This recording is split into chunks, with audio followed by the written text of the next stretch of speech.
مصدرين ميدو. واحد زي ميدو ده يقعد يقنعني ويقول لي جدد واعمل وعشان النادي، هو اصلا هرب زمان. ايه تاريخه في الزمالك؟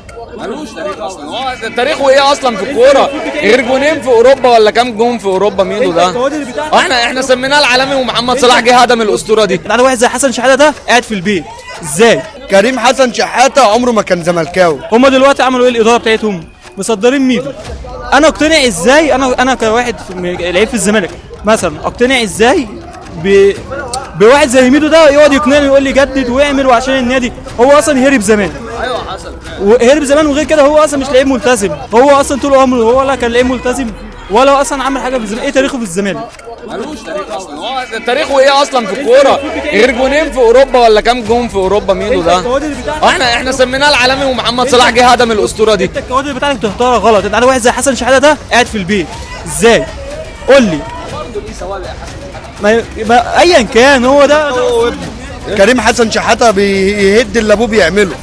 كريم حسن شحاته عمره ما كان زملكاوي.